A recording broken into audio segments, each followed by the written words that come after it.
discussion. You have a question? That's good. You can later. And thank you all for coming. My name is Chris Vail, and it's a pleasure to be here and to represent RIVAA.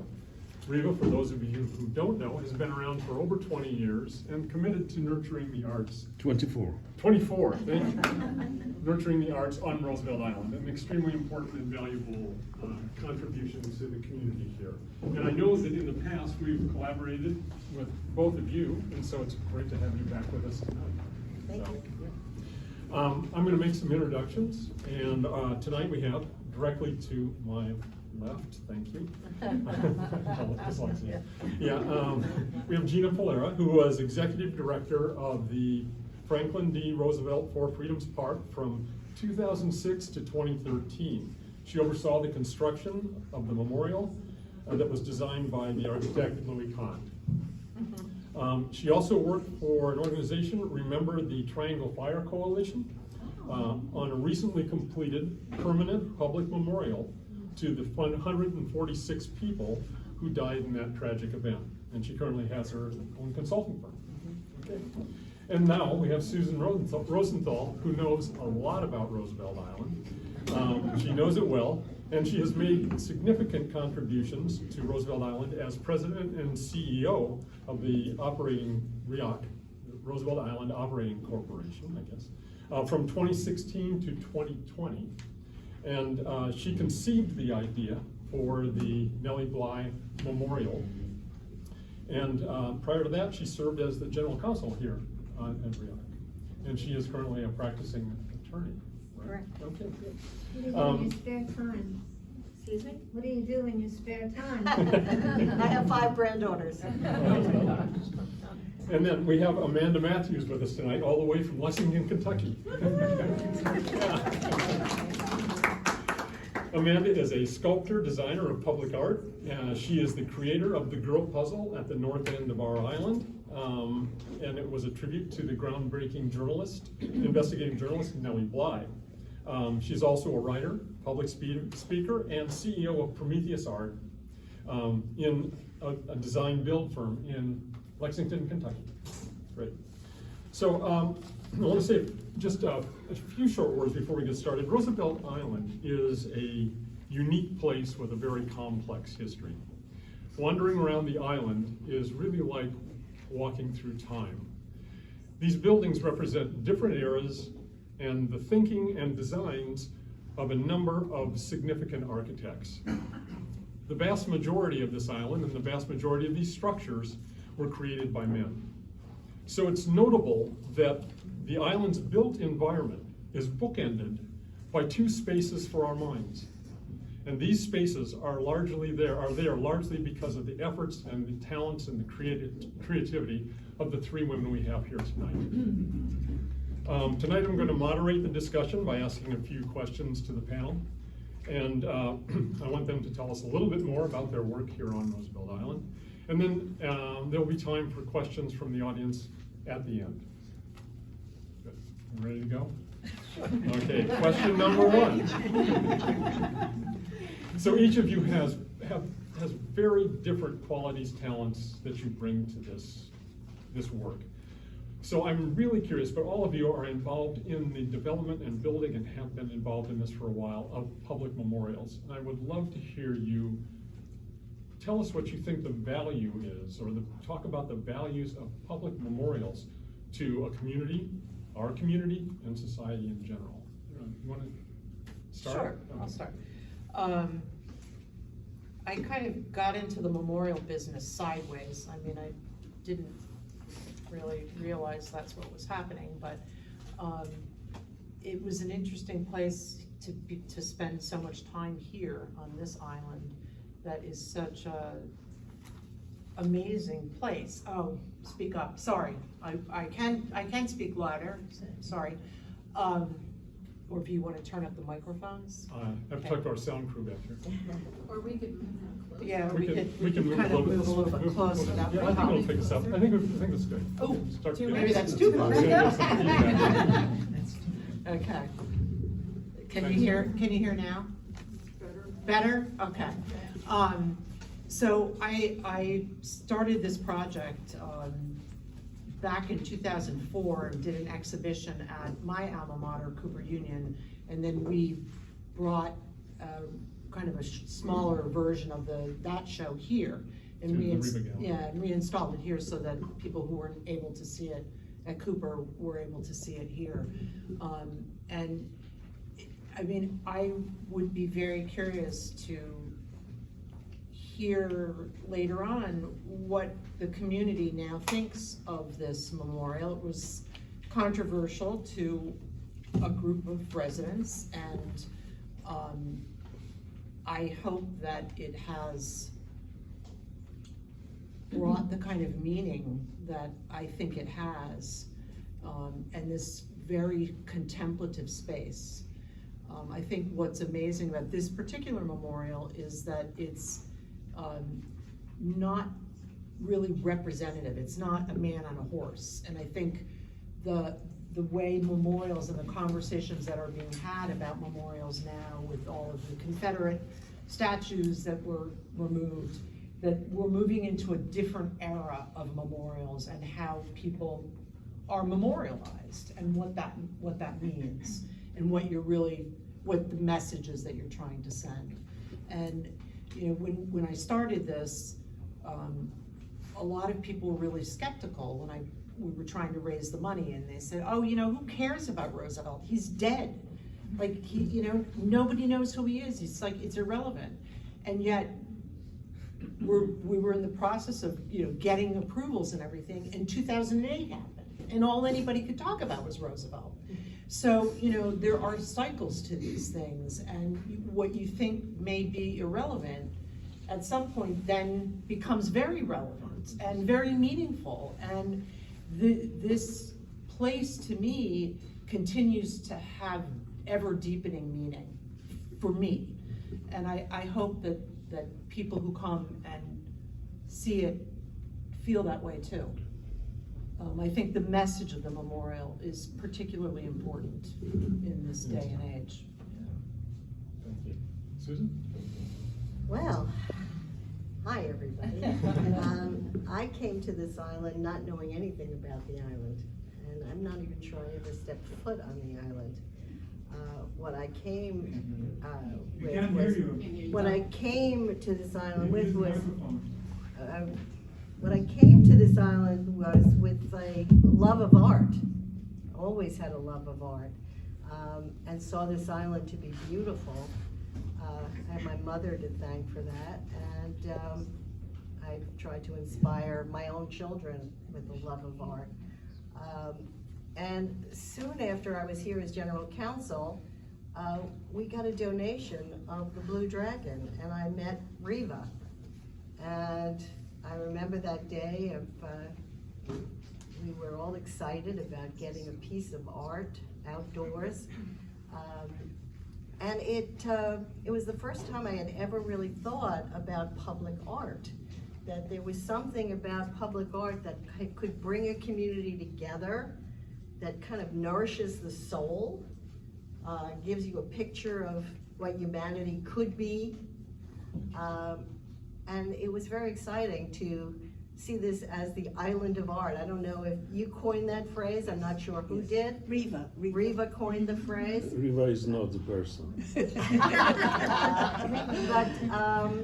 So I got involved before the idea of a memorial, just in public art, and we, Fall for Arts was here before I came, but I got excited about being the curator of putting the pieces of art in the garage where I parked my car, and what I wanted to see on each floor, and all of a sudden I was an art curator. So that was kind of exciting. And then we were involved with the plinth, and I'm sad to see that we haven't rotated pieces of art there, because that's what was expected to have, and it hasn't happened, and who do I yell at about that?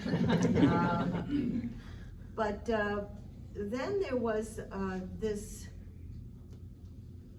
movie that the library showed with RIVAA, and it was a documentary about Nellie Bly. Now, I knew about Nellie Bly, and I knew about the insane asylum, and I had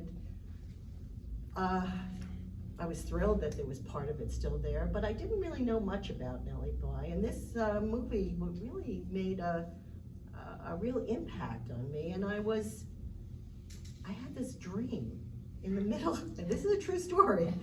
I had a dream that night about a memorial to Nellie Bly that would be near the insane asylum. She was an extraordinary woman. Those of you who don't know her story, I'm sure we all know this story now, but someone who would actually feign mental illness and put herself in harm's way in a mental institution, and the result of which was a huge amount of money being expended on the mentally ill, was just such a brave, courageous story. And I felt we really had to do something about it. And what was exciting about the public art of it was getting the community together. And all of a sudden, we had members of the community. Those of you who are here who were on the committee, you remember how exciting it was to put out a call for artists and get artists to come and show their presentations, and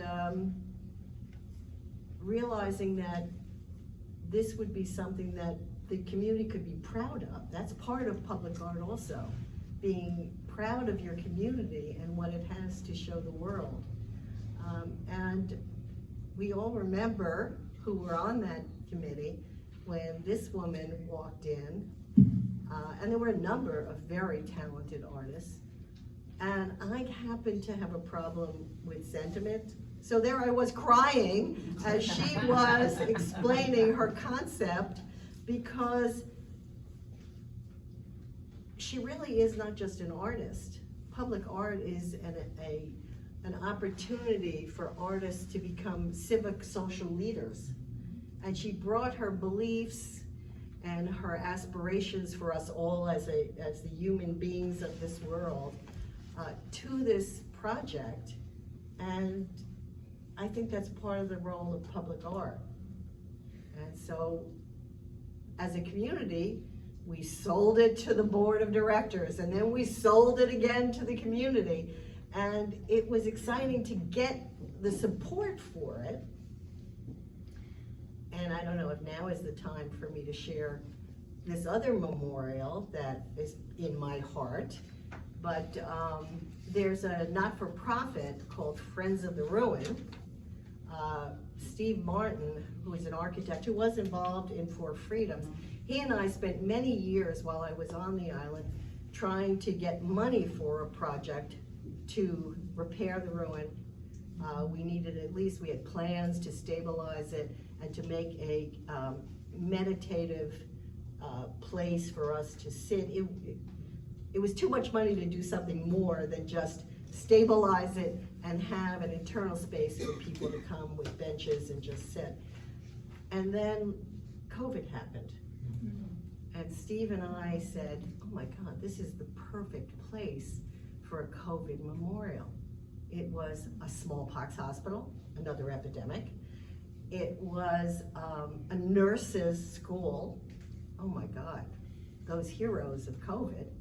This would be a perfect place for another piece of major art in front of the ruin, or the side of the ruin, or within the ruin, for a memorial to those we lost. And you know, we lost people on Roosevelt Island, but all over New York. Now, there's the negative part of, yes, I'm looking at you, Mr. O'Connor. There's the negative part of public memorials, and that is, one could look at it as positive, but an increase in tourism.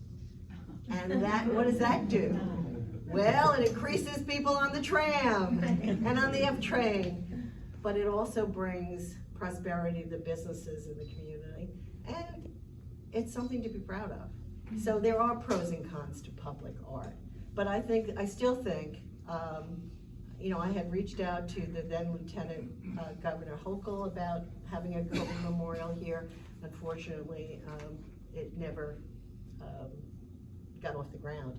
But Steve and I are touching base, and we're still trying to raise some money, and I think it's something that the community should think about, because it would be such a shame to lose the ruin. The ruin is a gorgeous piece of property. It's something that needs to be And it repaired. Continues to deteriorate, which And, is. yeah, now when I was here, Yes. we had small amounts of money that were just Band-Aids on the ruin. But it needs, then it required $24 million just to stabilize it. Okay. So we're not talking about small amounts of money, and we could not get anyone to get excited about the project except the two of us. Okay, well, can you all hear me? Can you hear me now? No? Okay, hold on. Can you hear me now? Is this on? It is on. Do you want me to just hold it? Yeah. Yes. Can you hear me now? Perfect. Okay, great. So these two wonderful, talented, intelligent women actually gave me some things to talk about first, before I answer your question, if that's okay. Since I am from the South and have moved many Confederate monuments, I would like to just speak on that for a moment. Those are not memorials. Those are symbols of oppression. That's what they are. They were made in factories. They all look basically the same. They were there for reasons of showing who has power and who does not. We have not destroyed any of those memorials because that's not what we do. We are archivists, and my husband and I, but we have moved many of them out of the city centers.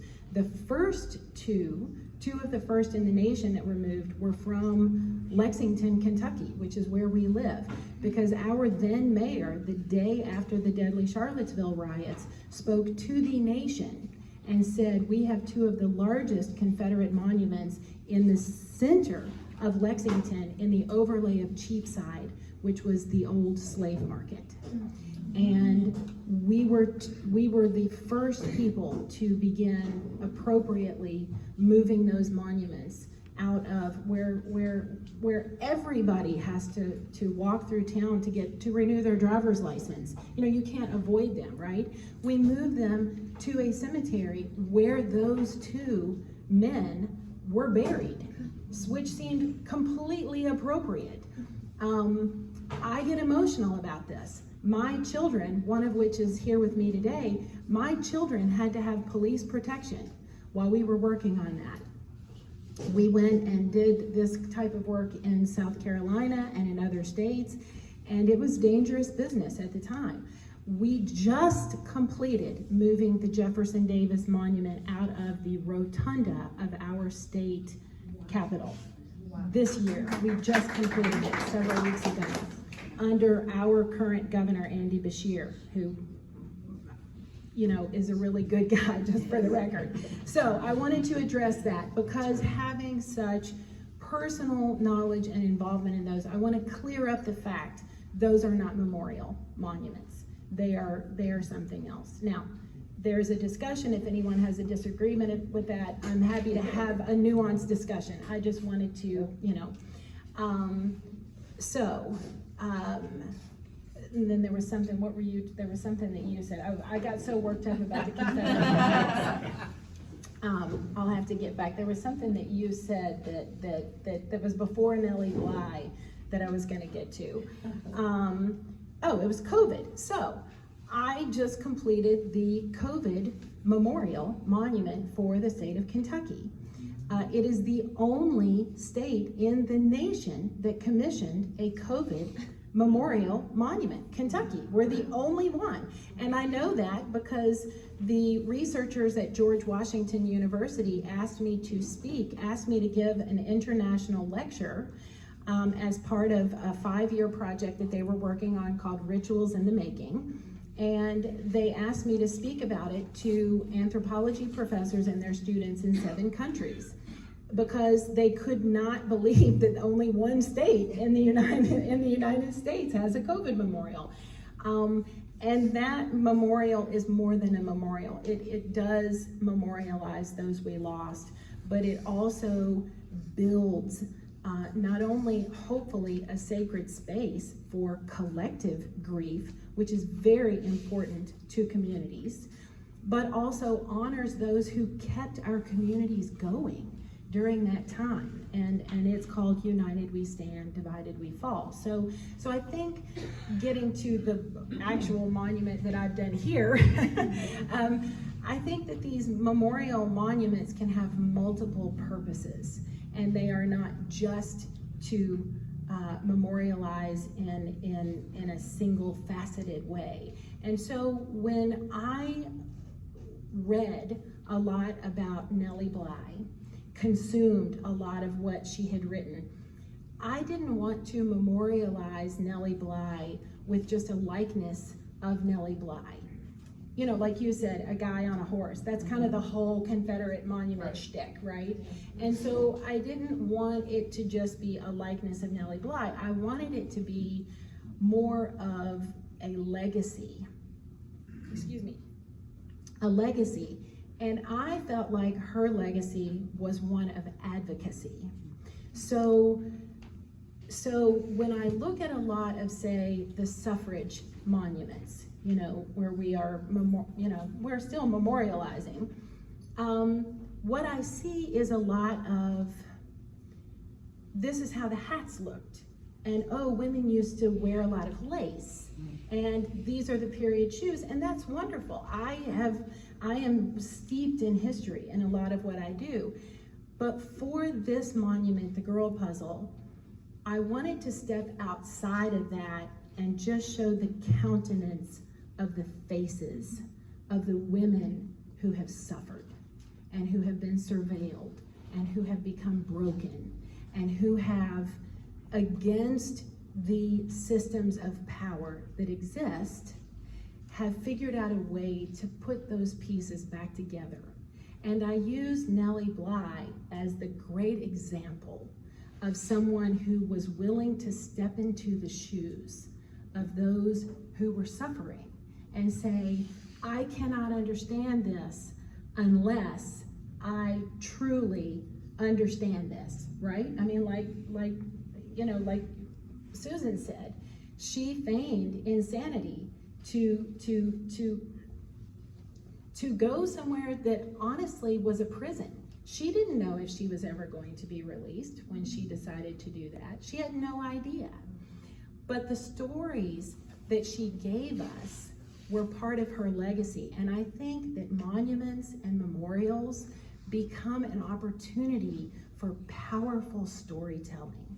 And if we miss that opportunity, then it's just a figure on a plinth. So I'll shut up. But that's the And everybody should go online and look at this COVID memorial that Amanda has created. It's absolutely spectacular. It really is. You've touched on this element of storytelling, and storytelling is remembering the past, but is it a way of shaping the present? Do you see it that way when you're involved? Do you think of yourselves as storytellers when you're working on these projects? Oh, I do. I think of myself as a storyteller almost more than a sculptor, really. Microphone. Oh, sorry. yes.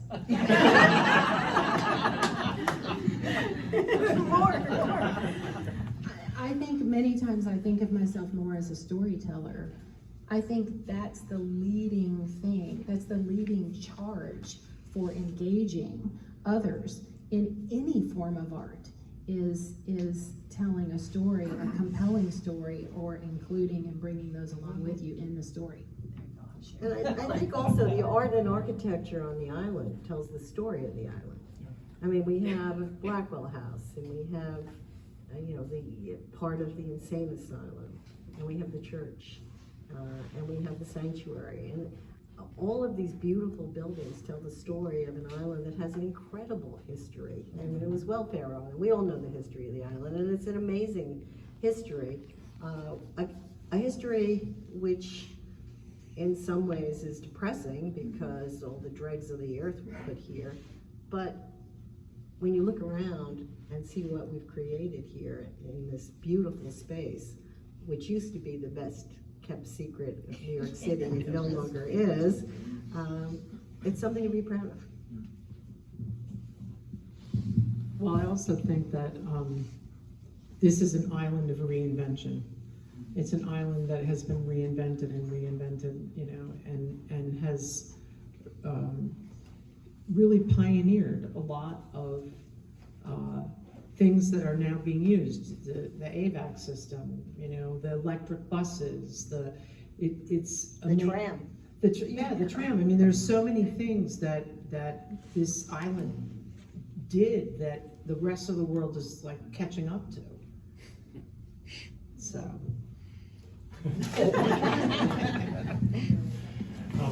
It's true, I've got a photograph over here of the yellow steam pipes. Someone came in, he said, "I'm French, and they did this at the Pompidou, but much later. You did it here first." That's true. It's true. Yeah.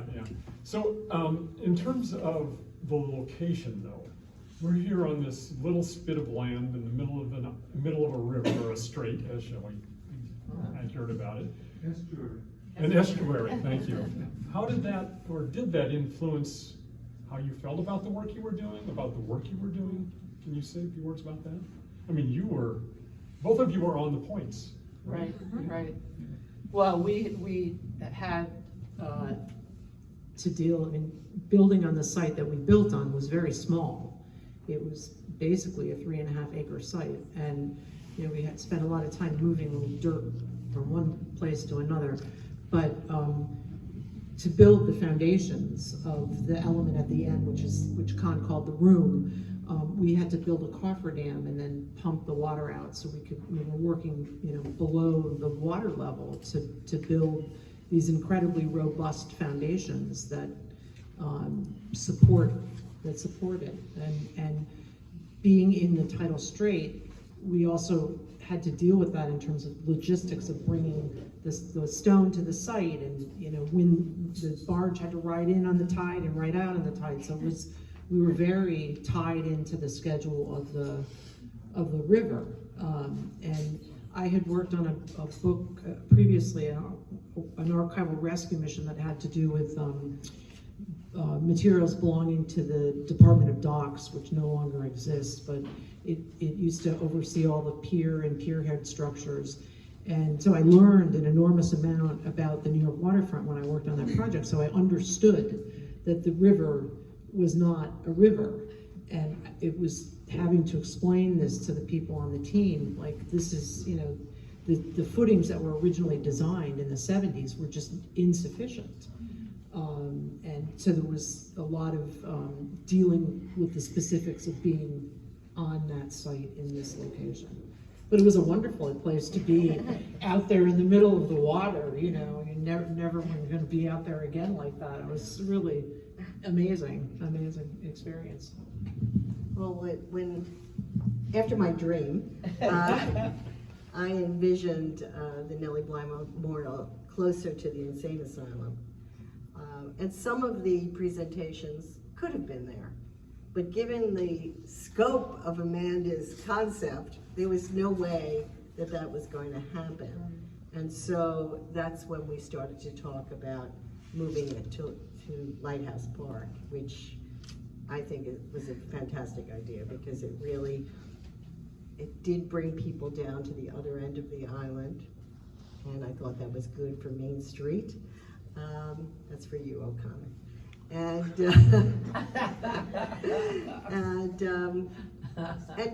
you know, I forgot about the memorial, the Roosevelt Memorial in South Point Park, which RIVAA was involved in completing because they ran out of money, and Margie was involved in talking us into coughing up what was needed to finish it.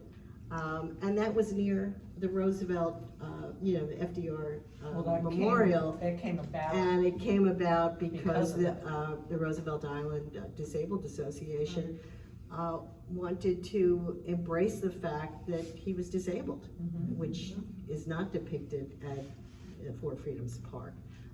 And so I think the proximity to Fort Freedom's Park was important for that memorial as well. So, everything Susan said, first of all, I could not envision any other place for the girl puzzle other than the very north end of the island. As a matter of fact, in the call, they said, you can choose from these 3 places. And in my presentation, I said something to the effect of, this is the only place I'm gonna be okay with. And I think, and Judy Birdie can jump in here, I'm pretty sure Judy Birdie said, have you lost your mind? Because, you know, we have the wind and we have the water and we have, you know, and I'm not sure if you guys know this, but this island is mostly granite underneath. So we had like 5 different engineering firms, and we had to get down deep enough to tie into the granite. I mean, the engineering for those faces are basically big sails, by the way. So it was a bit of a challenge, but I was really determined that that's where it needed to be. And so there were some challenges, you know, to that. But I have to say, as far as you being on the very south end, and let's say me being on the very north end, that was intentional. That was part of the design, because I don't just design the sculptures, I design the space that they inhabit, the ingress, the egress, the ADA, you know, all of those things are very near and dear to my heart, because that's how you experience this, right? That's how you experience something. And so if you notice, the way that the girl puzzle monument is kind of angled, kind of trapezoidal, I think, you know, it mimics the south end of the island. And the faces are of a similar scale to the Roosevelt head, you know, on the south side of the island. But I'll tell you something that you may not know, and I hope I don't get in trouble for this. Each of the women who are represented in the girl puzzle were inspired by something that Nellie Bly wrote while she was here incarcerated on this island. As I read those stories that she wrote, I could only see the faces of women I know who had suffered very similar types of stories. And one of those stories was my studio assistant, who is a 63-year-old Japanese American man. And his mother, Miyoko, who died when she was 100, she had shared with me her picture book from when she was 18 years old. She was taken from her home in California based upon Roosevelt's executive order. Not his finest hour. And she was taken from her home and placed in the Santa Anita racetrack and lived in a horse stall for 8 months before she was taken to Rower, which was essentially a concentration camp. And she lived there for quite a long time. So when I read the part where Nellie Bly said, as she was coming across the, let's say, river, as she was coming across to the island, and she said that she was basically losing sight of her freedom as she came closer and closer to the long stone buildings. I had seen Miyoko's tiny little picture. She was able to sneak a camera into her one bag that they let her take. And she took all these little film, you know, black and white pictures. And there was just row after row after row after row of buildings at Rower where they were interned. And that is the only thing I could see in my mind as I read that. Well, of course, she's one of the faces. And I sculpted her face when she was about 18, when she was taken. But she is looking a different direction than all of the other faces. We mapped it, and I made sure she was looking directly at the Roosevelt sculpture on the south side of the island to show that they might not have been equal in their power, but they are equal in their humanity. And I will say, Roosevelt lamented that decision, and that is worth noting, but it did not take away what Japanese Americans suffered because of it. So, Well, I also think what is upsetting to me about that is that he signed that order on February 22nd, 1941, which was, 5 weeks after he gave the Four Freedoms speech? Like, I don't even know what to say after that. It's, Right.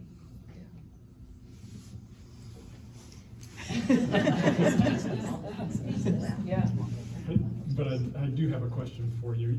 You know, it's, when we talk about the Roosevelt Memorial, it's often referred to as the Louis Kahn Memorial. And it feels like it's a memorial to two different people. Neither one of them was with us when you built this. Did you feel that you had two masters that you were trying to serve? Oh, yes. You wanna talk about that?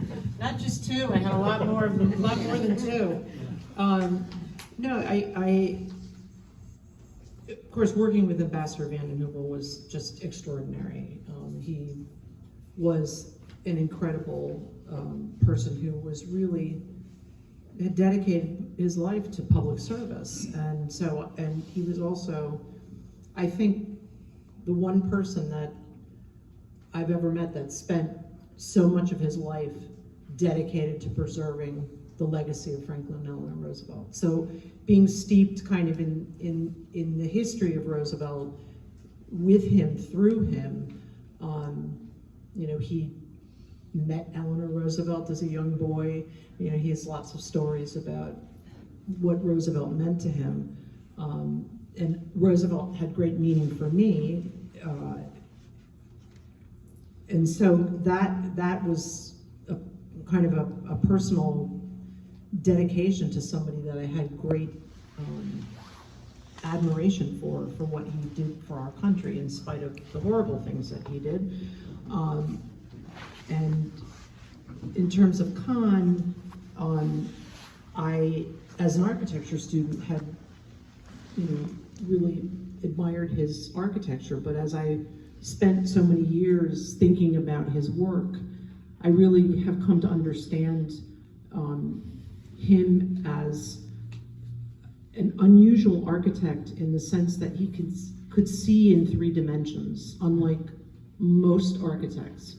There are probably only a handful of architects that can truly see in 3 dimensions and understand what they're designing, what the experience is. And these are things that you can't discover by looking at the drawings. You can only discover them by going to the site, by actually being in the space. And you start to see all of these things that he did in that memorial. It's sort of a distillation of architectural history, you know. So he's kind of quoting from Egyptian architecture and the battered revetments and the symmetry of the design and the monolithic blocks, and even barging the stone to the site, you know, it was very Egyptian. And then he's also kind of quoting Greek temple. The room is his homage to a Greek temple. And then he's doing this funny optical illusion thing that happens, that's kind of nod to the Italian Renaissance and the invention of perspective. So he's taking all of these things and distilling them into this incredible modernistic synthesis of the history of architecture. So, but it's having known the drawings so well and then building the thing and discovering all these crazy things that happen there. We would be running around the site like when the light streams through the slots in the room. There's a certain time in the morning, now it's between 10 and 11 a.m. When the light comes in, it's like Stonehenge, so there's another reference, right? And the light comes in, and it's just this magical thing, and we would all be like, it's 10:15, and everybody would go running down to the room, and we'd stand there in silence, watching this amazing magic happen. You know, and then we'd be running around. You know, if you stand at the top of the stair and you look at the lawn, you know, you could tell from the drawings it was going to be a one-point perspective in the landscape. He was using the trees and the head of Roosevelt as the focal point. But the amazing thing that happens is when you stand at the bottom of the garden and you look back north, you don't see this broad triangle. What you see is a rectangle. And it's just, you know, it's just the most amazing thing. And there's this sense of change in dimension and scale that I knew would happen horizontally. Like, you know, when you're near the embankment, when it's tall, you feel small, and when you get to the other end, it's small and you feel tall. So there's always this constant shifting of your own sense of scale and dimension. But then there's also this freaky thing that happened, which was a complete accident that I discovered. I was standing, and you all have to try this, I was standing at the top of the promenade, right where the garden ends. And I was with my son one day, and I said, oh, I forgot my camera in the car. Could you just run down and get the camera? And for some reason, I watched him as he ran away. And the weirdest thing happens. He runs, and he's really, really small, really fast, and he looks like he's never gonna get to the end. And then, when he comes back, there's a point at about middle of the promenade where he looks like he's running in place, and he's never gonna get there. It is like the most cinematic thing that he managed to capture. You know, and then the other thing that happens in terms of this scale thing, time and scales, when you stand in the room and you line yourself up at a joint, and you know, where the light comes through, if you look at the top, because you can see all the way through that 6 foot deep dimension, because those blocks are 6 foot by 6 foot by 12 foot high, it looks like a thin piece of paper. Like the 6 foot deep dimension just dematerializes, and it's just this thin slice of granite. And he was like a magician. He's a magician. I mean, go do the run. I used to make my son do the run when I had people out there. Do the run. He's like, Mom, I'm never coming out to this island again. I made him run so many times. He's like, that's it. This is the last time I'm doing this. But it was just by complete accident that I witnessed this thing. And so it's just one of these things, and every time I go out there, I discover something else. You know, you can go in the rain, you can go in the when it's, my friend took these amazing photographs when it was really foggy out there. I mean, when it snows, it's just this most incredible place. And, you know, so it really is both Fort Roosevelt, because it is, you know, in the shadow of the United Nations, which it was founded after he died, but he really was the architect that put everything in motion that led to its establishment. And then the 4 freedoms are incorporated in the founding document of the UN in the form of the Universal Declaration of Human Rights. So Eleanor was the chairman of the Human Rights Commission that drafted that. And so it's really an expansion of the 4 freedoms that are carved on the back of the sculpture niche in the room. So there's a dialogue that happens across the river, and many of you may not know that there's an Eleanor Roosevelt Memorial in the UN garden that is almost on parallel with the room. So and it was put there in 1968, so it's possible that Kahn knew that it was there. And so there's kind of a dialogue that happens, not just with the United Nations, but also with the Renwick Room. Because if you think of the Renwick Room as standing for the past of the island, and you think of the United Nations as representing this vision, you know, for a future world, then the room and the monument, the memorial, are really the present. And so you come to the room and you read this excerpt from the speech that he gave, and you're really kind of confronted with, you know, this challenge to make that kind of world, as it says, is attainable in our own time and generation. And so it's a challenge to every single generation that reads that message. And that's sort of the takeaway. That's what you read before you leave the room, and that's what you take away with you. You know, so I mean, there's all of this amazing story that happens there. And you know, it's just taking the time to sort of see it. That's great. Yeah. No, it was an amazing experience to live with the minds of these 2 men for so long. I remember when I was working on the project and someone said to me, "Are you dating anybody?" I said, "Yes, Luke Kahn and Franklin Roosevelt."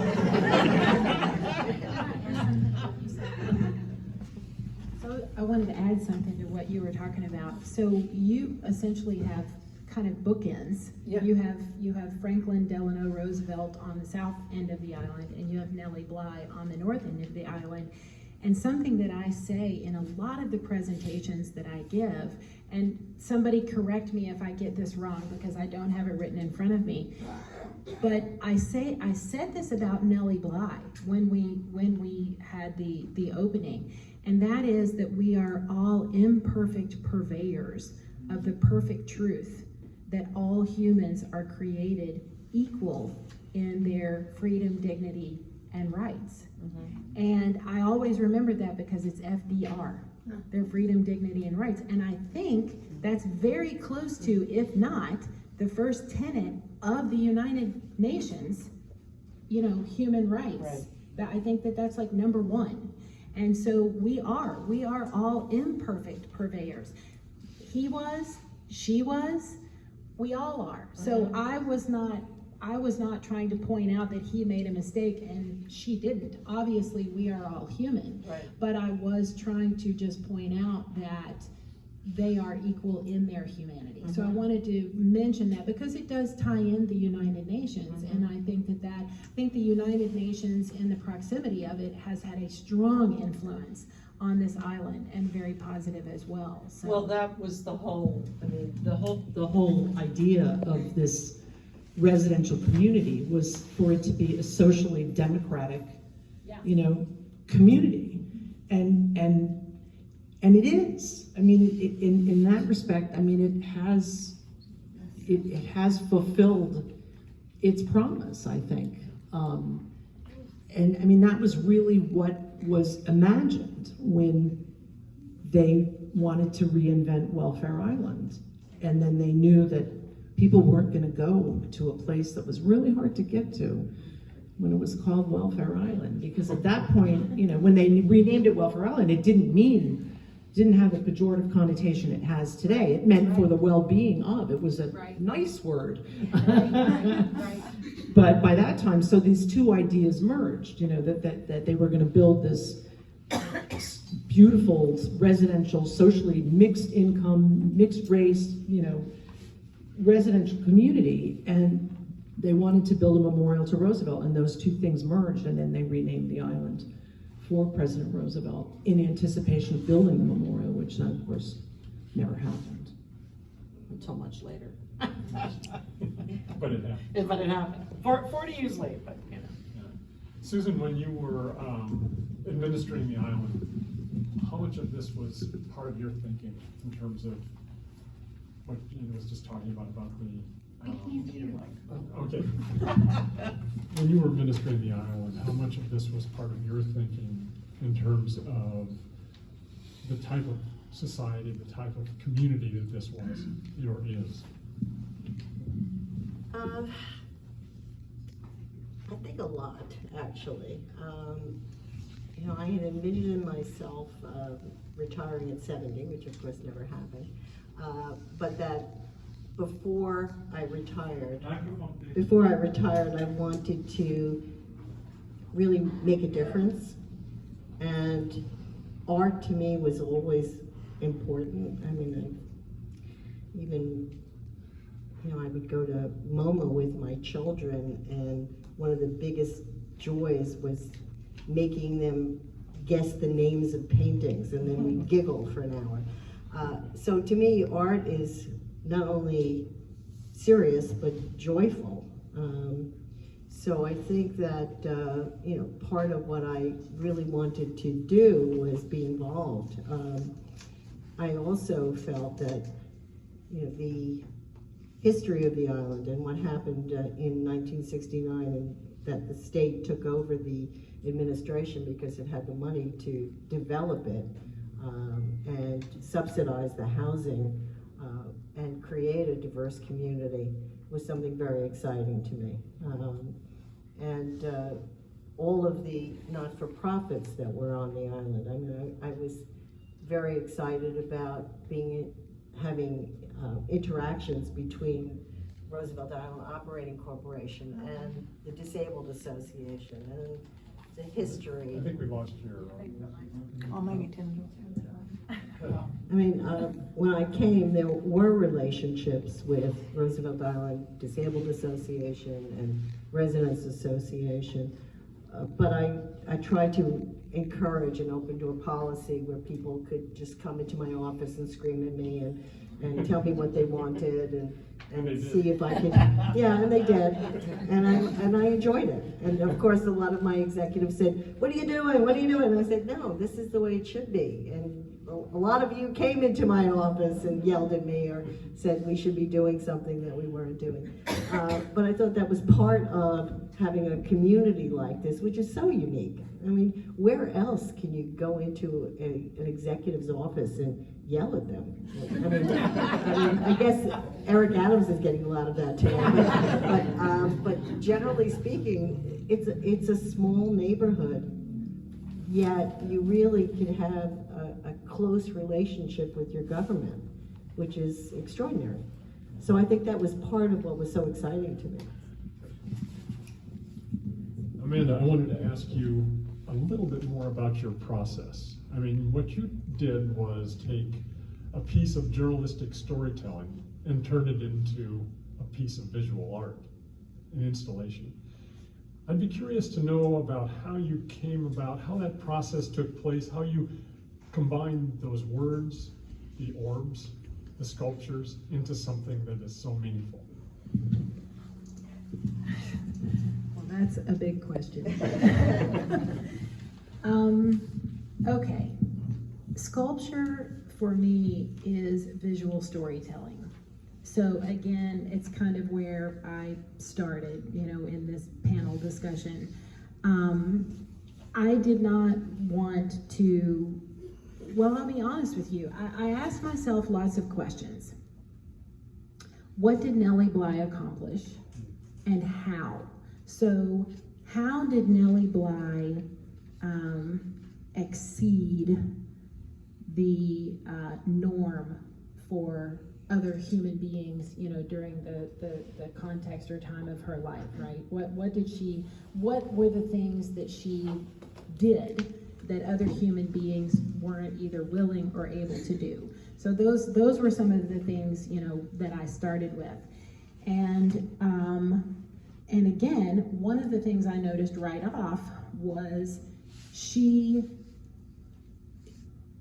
stepped outside of many ways. She stepped outside of what was normal for women at the time, without going into her whole history. She really was a hellion, and she did not live her life for the approval of others. And so the first thing, and if you look at actual pictures of her, not ones where they beautified it, right? She did not function and live in a way that was within how we function and live by and large in America as women through the male gaze. She didn't.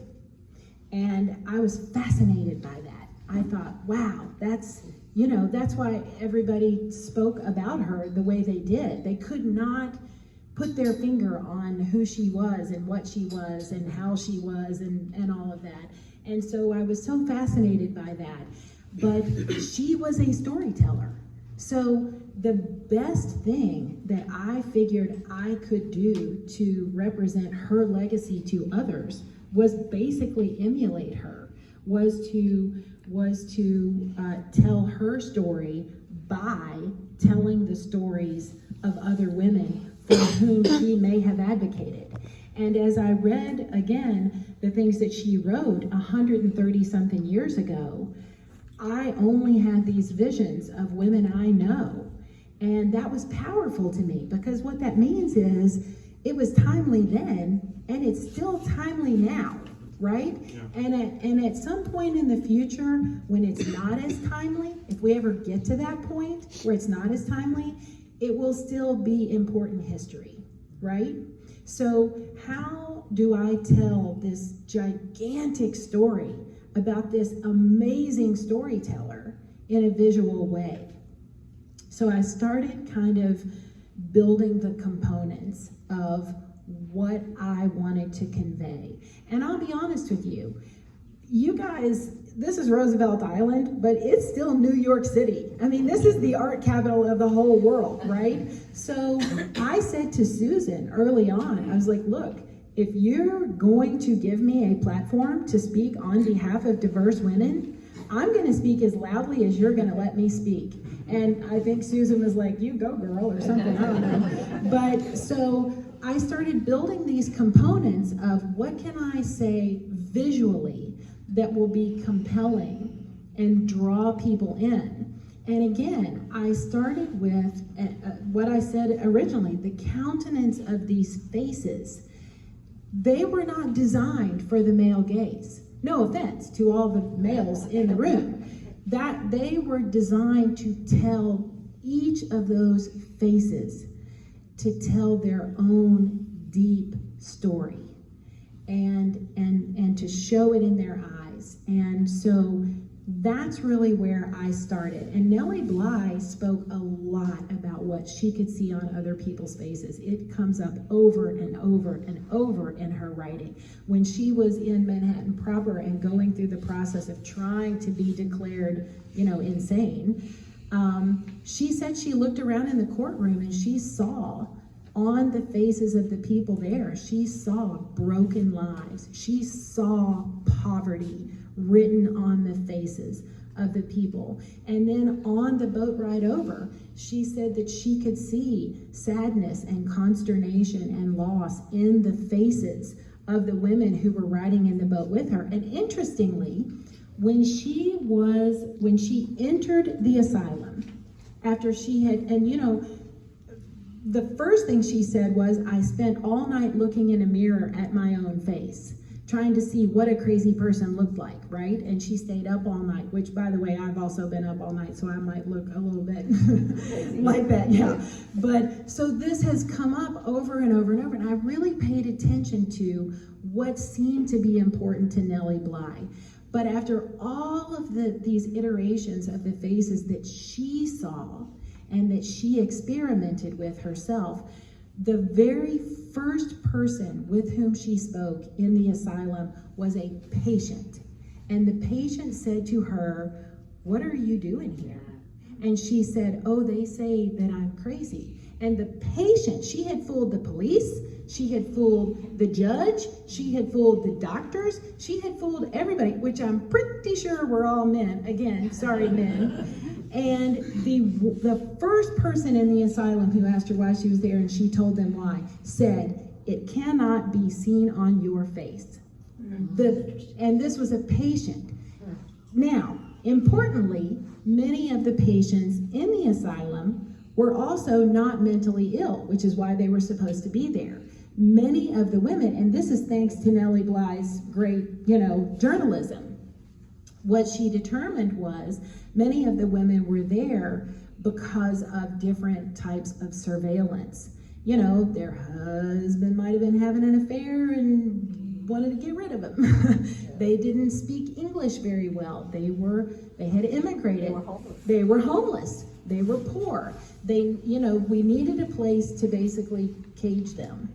And so that was obvious to her right off the bat. So, my process is to take all of this in and ruminate, filter it through, right?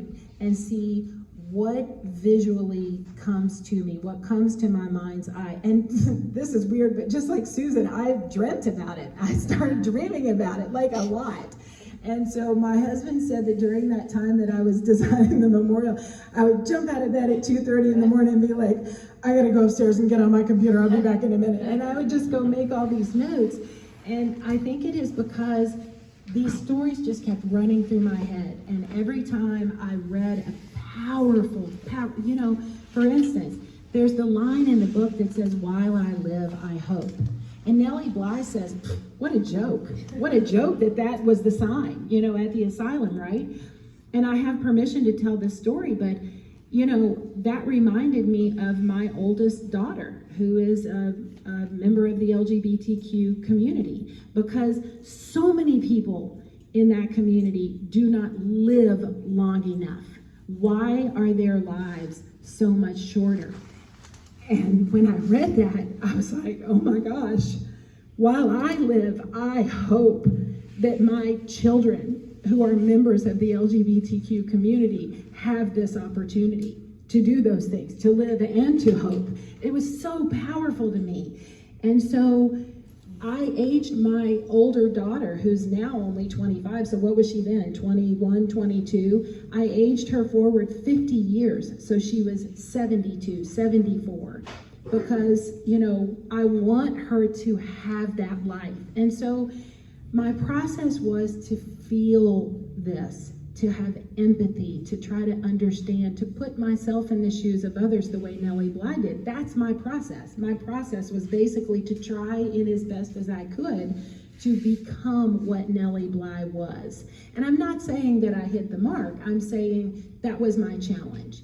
And not only to do that and advocate for these other people, but then to try to visually tell a story to everyone else and say, what did Nellie Bly accomplish? I mean, she had broken world records by the time, you know, she was 20, 21. She was the first woman to circumnavigate the world, you know, the first, right? So again, after the development of the faces started to happen,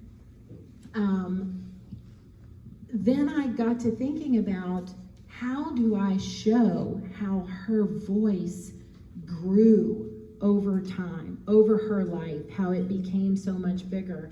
And I thought about, you know, in newspaper, you have the little cartoons, you know, and you have the word bubbles, right? You've got the little bubbles that tell you, and I thought, that's interesting. She was a newspaper person, you know, she was a journalist, so that's kind of how I came up with those three spheres. And if you notice, the one closest to her face is smaller, and then they get larger and larger and larger as they move away from her. So if you look from the side of the girl puzzle, Nellie Bly has those word bubbles emanating from her to show the power and how big her voice became. And so that was just another way to try to tell her story visually. And so, you know, each of the faces of the girl puzzle has their own distinct story, each tied to Nellie Bly's work and writing. And you know, it was just a matter of me basically putting form to the stories that she told and combining them with the story that I was honored to be able to tell as well. I hope that kind of answered.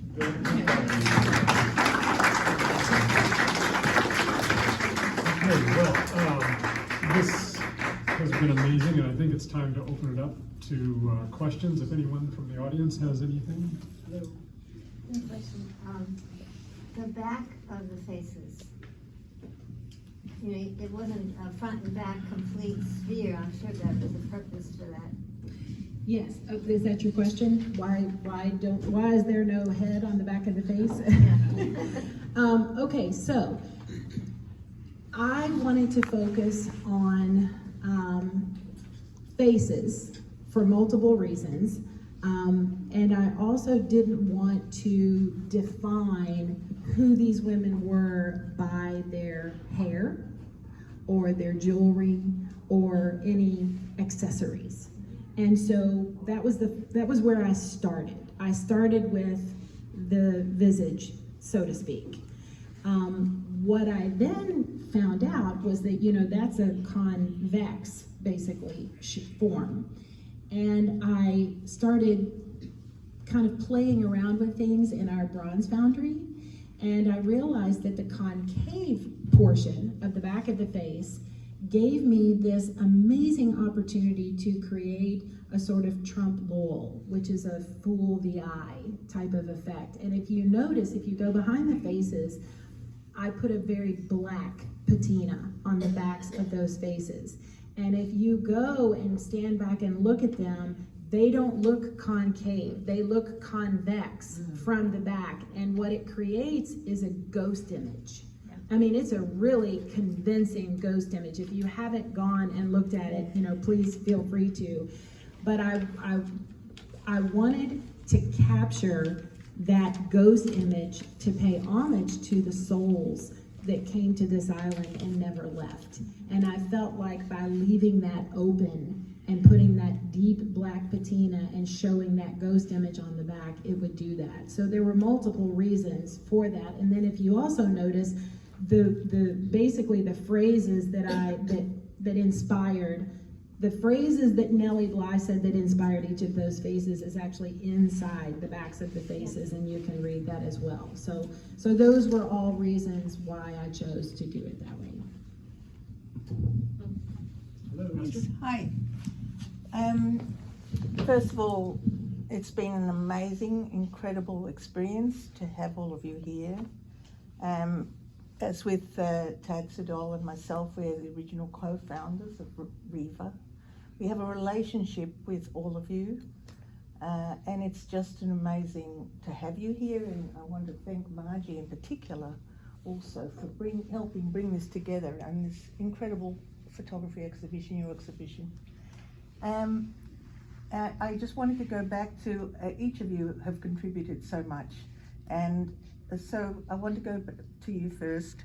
That we had the exhibition in 2005 of Louis Kahn after, and here we have the original play. I don't know if you still have the original card. I do.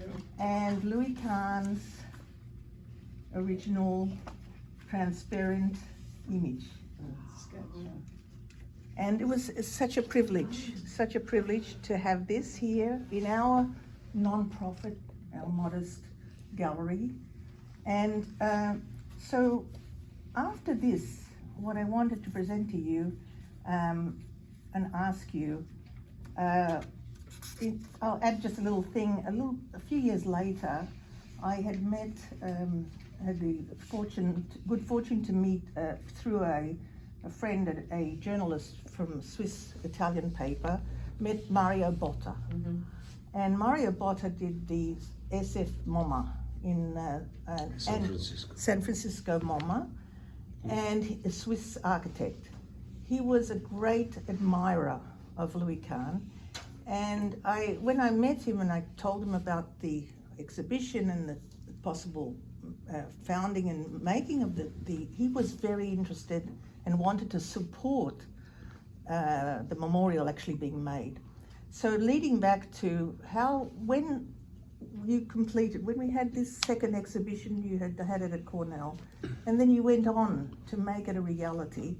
I wanted to understand your process, how you brought all the people together, how you went in this incredible endeavor to oversee also the actual construction. And I go proudly around and tell people about this connection of our gallery then to actually have the realization in 2012, even to the stones and the netting of the stones and the depth of the earth.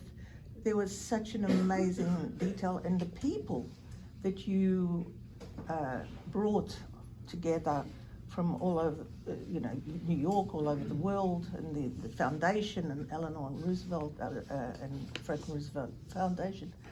What did you do? How, and this process I understand is still going on. Well, when we did the exhibition at Cooper, the New York Times did an article, which was read by a man who became our guardian angel. Oh, okay. So there was a man in Chicago who offered the seed money to set up the project office, which I did in August of 2006. Oh, 2006. Yeah. Okay.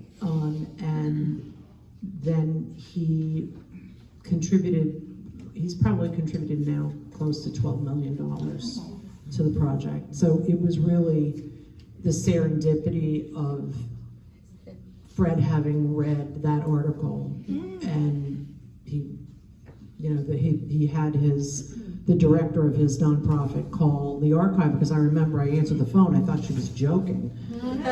Oh, I'm calling from a foundation in Chicago, and we want to help build the memorial. And I was like, she said, it's not a joke. It's not a joke.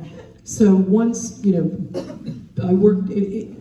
At the end of the day, there was really only a handful of people who were working on this thing, aside from all of our engineers and architects and everything like that. But it was really Bill Vanden Heuvel and his assistant Joanne, Sally Menard and her assistant Katrina, and me, and eventually Stephen.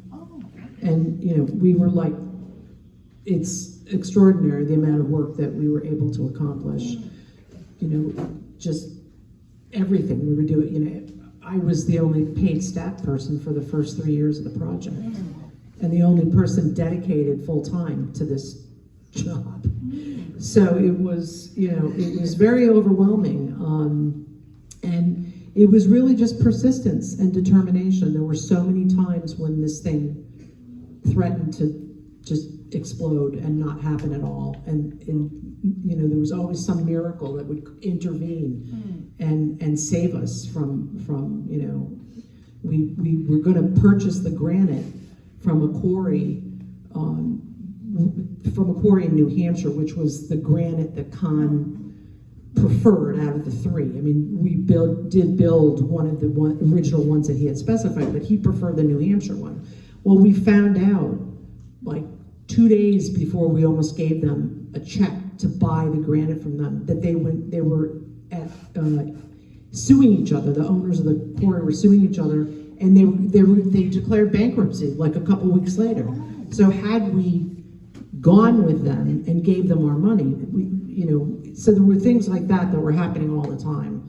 And it was just, it was really just persistence. But bringing on all I know the city council got involved, Right. a lot of architects got involved. Right.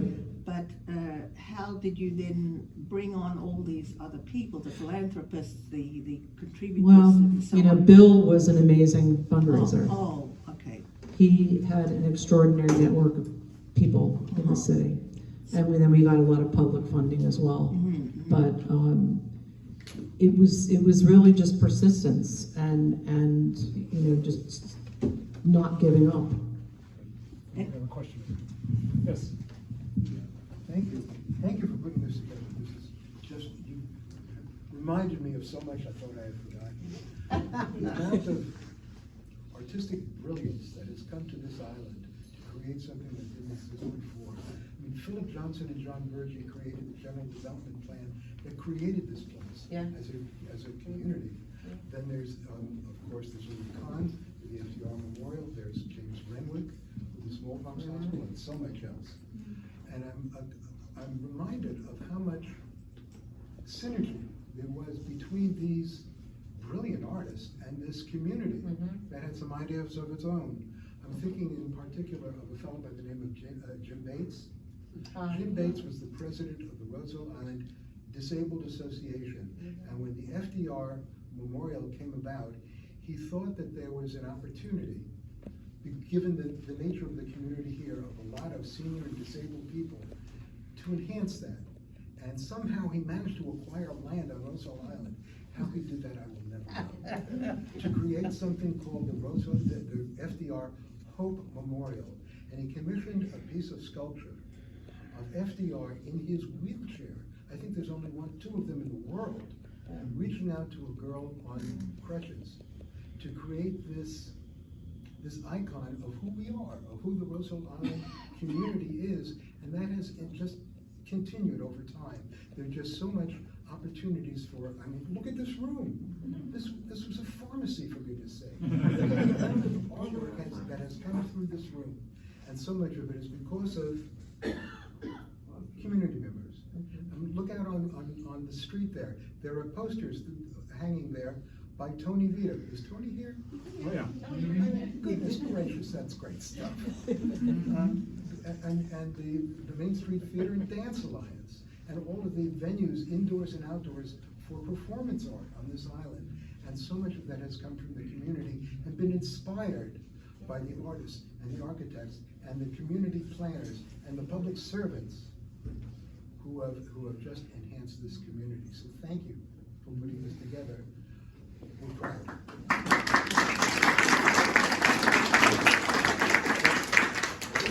My name is Tad Sudol, and I have 3 stories to 3 ladies from my memories of you working over here. The longest will be about Gina Pollara, because she had a speech of 10 minutes praising Louis Kahn, and I completely agree with you. I didn't have opportunity to see it in the 6 o'clock in the morning, at 12 o'clock in the night, but you did almost on everyday basis. So your stories and your clapping in the back, Louis Kahn, was great. But I have another experience. not with Louis Kahn, of course, although I enjoyed teaching about his architecture, not only at Columbia University, but also in Poland. And one day, I think it was 10 years ago, I got a phone call from Henry Kopp.